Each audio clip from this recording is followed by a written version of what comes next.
ओम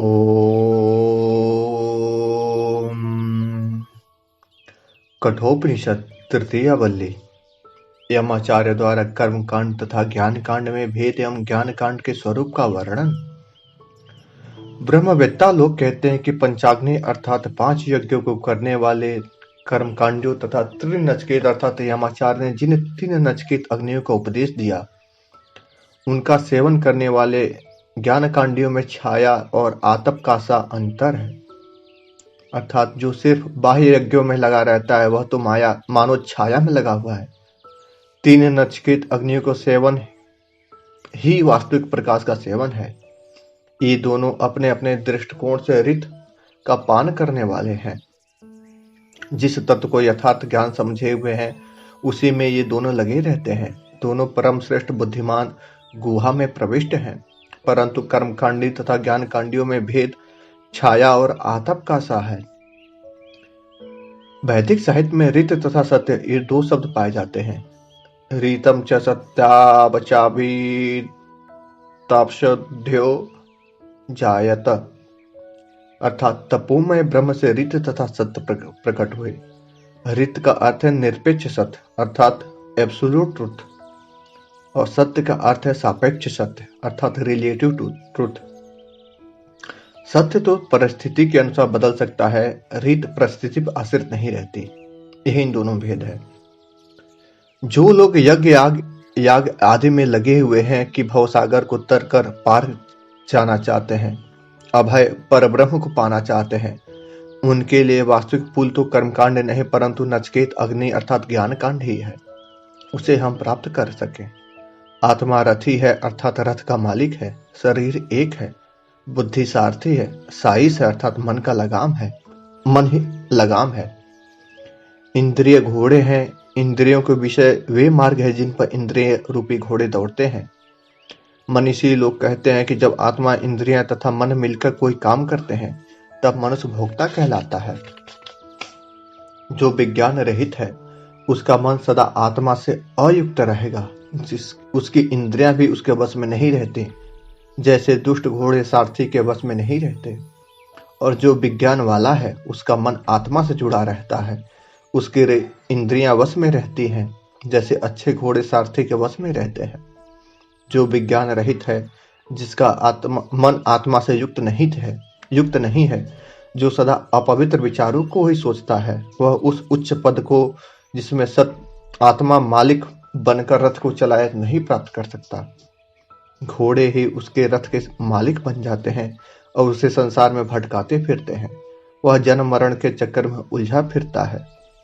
जो व्यक्ति विज्ञान वाला है वह जिसका आत्मा मन के साथ नहीं परंतु मन आत्मा के साथ लगा है, जो अपवित्र विचारों का सेवन नहीं करता और सिर्फ पवित्र विचारों को सोचता है, वह उस उच्च पद को प्राप्त कर लेता है जिससे फिर उत्पन्न नहीं होता।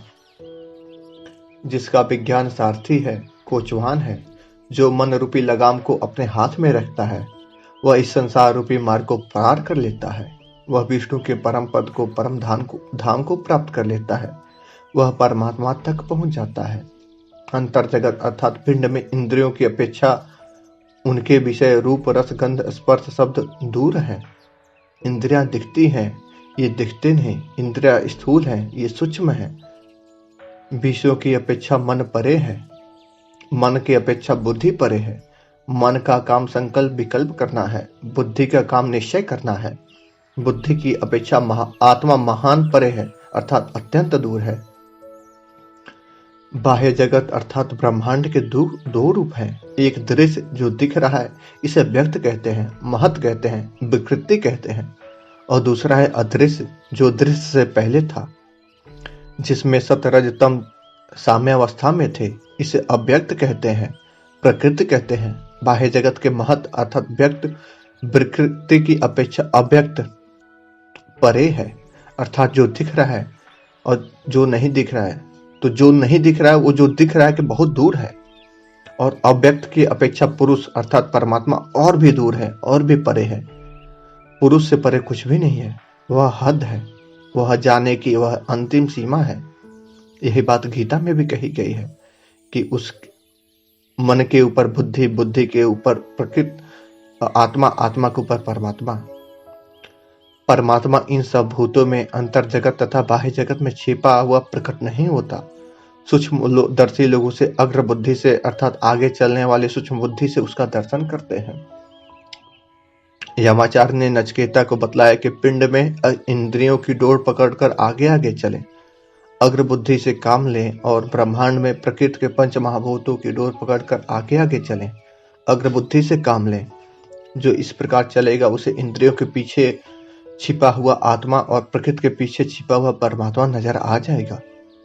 जीवन की यात्रा जिसमें आत्मा रथी है, शरीर रथ है, इंद्रियां घोड़े हैं, पिंड में आत्मा तक और ब्रह्मांड में परमात्मा तक पहुंचाने के लिए है।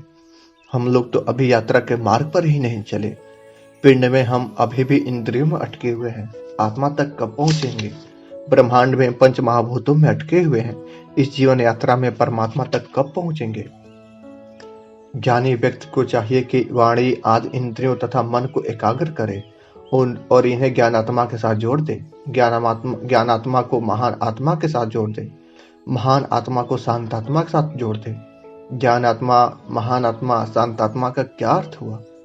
संसार में ज्ञान भी है, अज्ञान भी है। इंद्रियां तथा मन ज्ञान के साथ जुड़ सकते हैं, अज्ञान के साथ भी। अज्ञान के साथ जुड़ना अविद्या की तरफ जाना है, प्रेय की तरफ जाना है। ज्ञान के साथ जुड़ना विद्या की तरफ जाना है, अर्थात श्रेय की तरफ जाना है।